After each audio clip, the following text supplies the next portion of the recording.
thought, gee, I said, oh yeah, I got this information 2 weeks ago. They said, no, the telefax came from Argentina today. I said, I have it in writing. So I went back to Rovaniemi and went to our group, and I said, what am I going to do? And my hands started writing again and said, don't worry, we'll take care of it. I said, okay, fine. Because I didn't dare to deal with these energies because I didn't know what it was. And so I left for Malaysia, for Kuala Lumpur, and in 2 weeks the Swiss ambassadress asked us Red Cross ladies for a smörgåsbord, for a lunch. And there comes a lady sitting next to me saying, I'm Gina. I said, I'm RAUNI. And the first sentence she says, would you like to join our group? I said, what group? Well, we're a group of 7 Chinese ladies and we're developing our psychical abilities. I sat there like, don't worry, we'll take care of it. And I joined the group and I continued writing and got instructions, and my writing was once, your book is already written on this level, on the other dimension. Give your hand and give your time. That's when I wrote the book, There is No Death, in 24 hours, when I counted together all the times. And it's an international bestseller in 6 languages, has sold 170,000, which is enormous for a Finnish book. But I was told in writing it's going to be an international bestseller. Well, I have a friend who is a journalist, and it was interesting that she got engaged. And I said, what can I give you as an engagement present, because you have everything? And she said, give me rights to your book, to your manuscript. And I said, wow, just here, take it. And that's how it was published, with a very, very known publishing company in Finland. How was it received? Was this new knowledge something that was...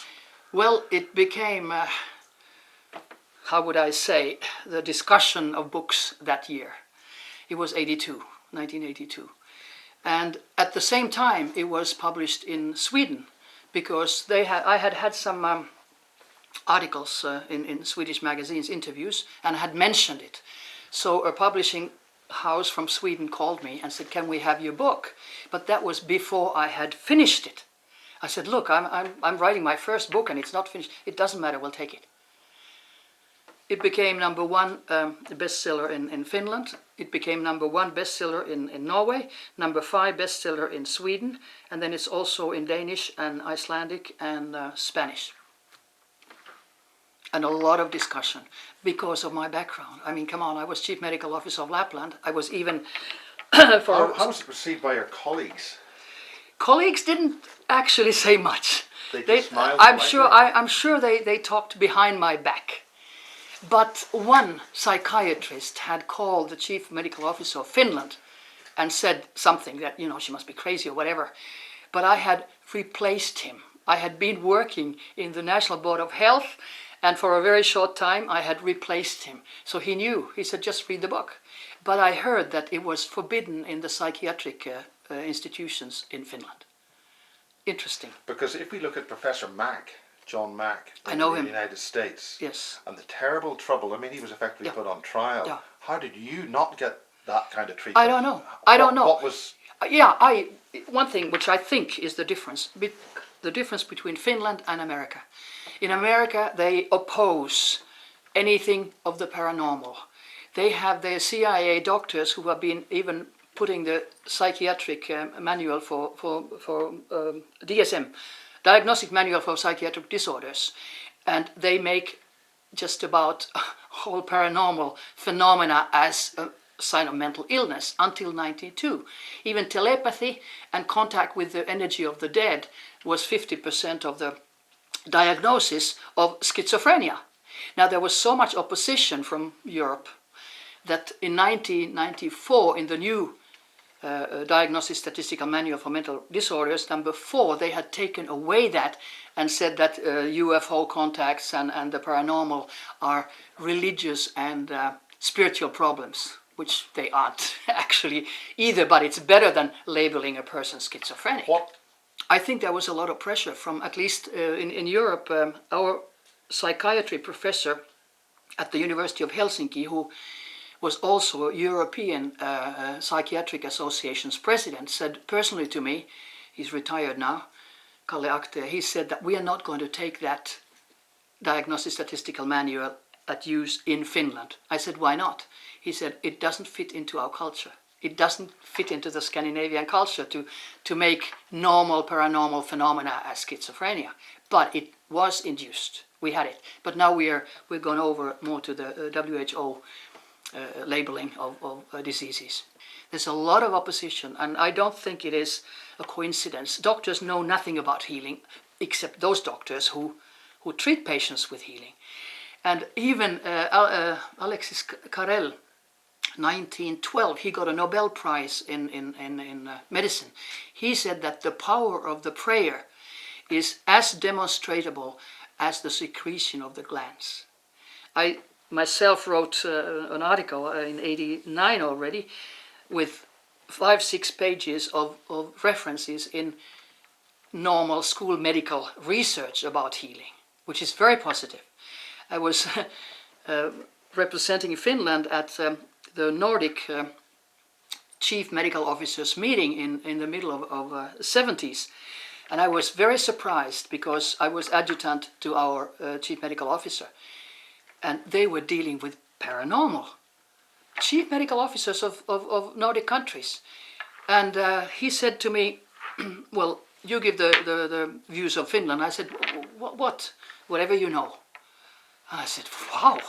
And there I found out that the Swedish, at that time, chief medical officer was a little skeptical. The Danish was also, but Icelandic. He went full with research about that 41% of Icelanders have been claiming to have contact with the energy of the dead. Can you imagine? 41%! And at that time, Diagnostic Statistical Manual said that that's a sign of schizophrenia. So are 41% of Icelanders schizophrenic? No, of course not. Why Iceland? Because it's isolated. Today, 260,000 people. And you know, it's easy to sort of do research on them, and the horror. Is it anything to do with the volcanic activity, energies, different chemicals in the air, things like that? Could be. I don't know. They call it the island of the sagas. So maybe what's that? Saga. It's like fairy tales or whatever, and maybe when people live in an isolation with nature, like American Indians or the Sami people in northern Scandinavia, they feel the energies much better than we who live in cities. We just don't feel anything. I mean, you know, we're just going like this. And Iceland, I read it in the Finnish medical journal, and I was shocked that an American private company had bought the journals of Icelanders, the sick journals, medical journals of Icelanders, and they want the DNA, you know, information. Now a whole nation is sold to a private company who can then deal with, you know, do whatever with their DNA. What do you mean by genetic targeting or genetic tracking? Whatever. I don't know what their agenda is, but I think it's very scary. Very scary. So let us get on to how you got involved with even talking about mind control. What brought you to that point? Well, you know, I think I've thought about it myself. I think it's like steps. First was parapsychology, then I got interested in ufology, and then the next was mind control. But it's very dangerous, I've found out, especially in the States, to combine mind control and ufology. Because, of course, there's spaceships. I mean, there's absolutely military, you know, films and evidence, and not only films. I mean, they have alien bodies, and they have done autopsies, etc. in the States, and probably in Russia too. But there's also mind control technology, which makes people think that they have alien contacts. They hypnotize them from remote, and they can see. How does that work? Can you explain how that works? How they can do that? I'm not technically, you know, so knowledgeable, but let's put it this way: that through computers, and they can be directed to satellites, and they can be directed right to you. One of the things everybody has nowadays is a computer. That's right, but I'm talking about supercomputers, which have at least 100 80 trillion flops, floating points in a second. In a second, when our brain is only 5,000 bits a second. We're no match to any computer. What time are you talking about when you say that kind of figure? This figure was the last one that I read about, and it was about a year ago I found it. But I'm sure NSA, National Security Agency in America, has much faster ones.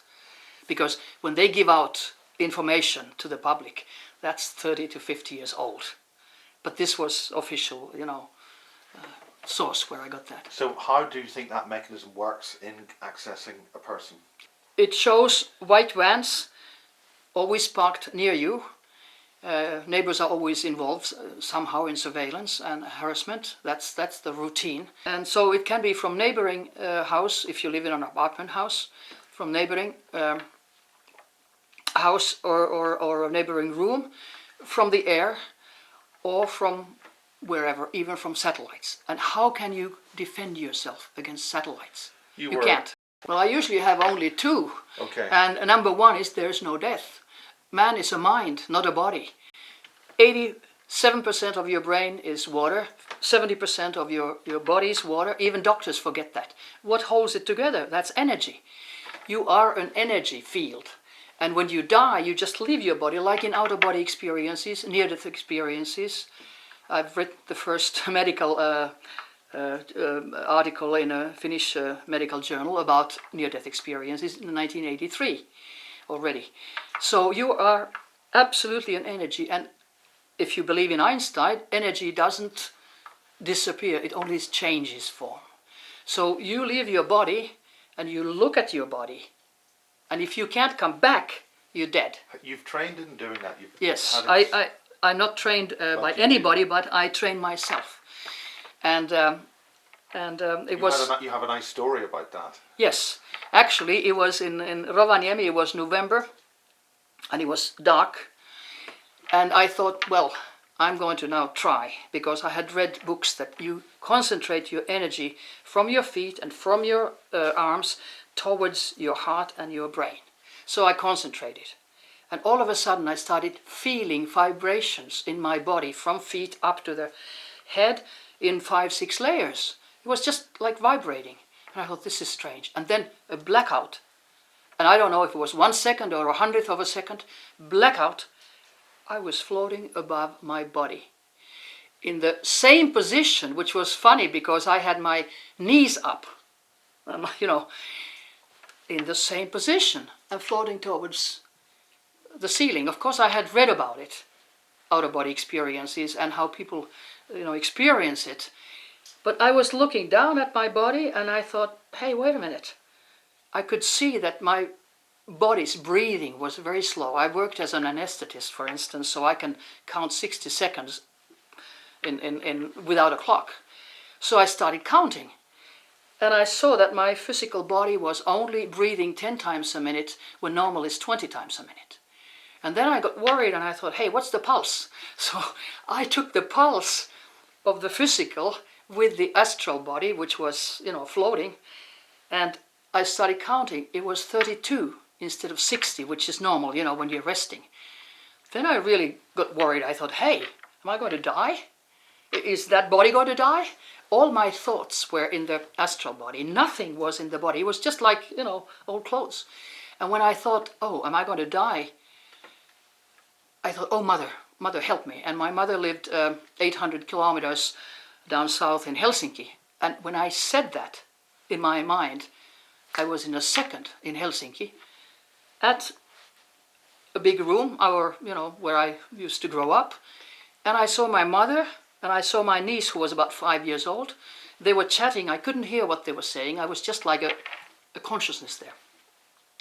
And I saw my mother was sewing a long dress with hands. And probably a gift to me or something. And then I thought, where is my sister? And all of a sudden, tick, I was at a cocktail party. I was looking. I saw my sister flirting with a family friend. I looked around. Where was her husband? No place. And then I thought, oh, I want to go home. And immediately, in a second, I was again 800 kilometers in Rovaniemi floating. Now I saw the floating astral body. It was like skim milk. without inside organs, which is interesting, and without sex. They don't, your light body doesn't have sexual organs or inside organs, it's just light. And then I was floating like this and going like this, and I thought, gee, I'm going to get seasick. And then I thought, I better watch out that I don't throw up on this physical body, because then, you know, I'll suffocate. I mean, all the thoughts were in the astral, and there was nothing in the physical. And then I tried, zoom, I went back. Whew, I was cold, I was stiff. This is because you felt you were going to die. Well, no, when I was floating, when I came back, I just wanted to get back to the body. I wasn't thinking of death at all. I wasn't, because I was doing astral travel, which of course I had never done before. And then I just went back and fell asleep. And next morning I called my father, my parents in Helsinki, and I said, what was my mother doing at 8 p.m.? Oh, I can't tell you, my dad said, because it's a Christmas gift for you. And I said, it's a long dress with flowers sewn by hand. And he said, how do you know? And I told him the story. And he said, don't ever tell anybody. And of course I went to the Finnish press, you know. In the next section, RAUNI talks about the medical profession's ignorance and skepticism of out-of-body experiences, and also about the use of mind control as a weapons system. So, you went to the Finnish press, how did they react? Well, I got a lot of interviews. I got about 30 letters a day from people who have had experiences but have never dared to say a word about it. There was a 60-year-old lawyer in Helsinki who wrote to me and said, I have had exactly, that kind of out-of-body experience. I have never told anybody, not even my wife. Then I was married to a Norwegian diplomat, and when he knew about these things, but it took a few years before he said, yeah, when I was a child and I had 40 Celsius fever, I got also out of my body. Males never dare to talk about it because they can't officially talk about their feelings, can they? Yeah, that's right. But officially, this happens to people all the time. There's nothing funny about it. There's nothing abnormal about it. If you have an accident, you get out of your body. If you don't die, you come back. And within the medical profession, that's a much more widely known phenomenon. Now it is. For 30 years ago, it wasn't. Near-death experiences were not. It was, and yet people have it all the time. And if you take any average doctor, they still don't know enough about it. They don't, because they believe in diagnostic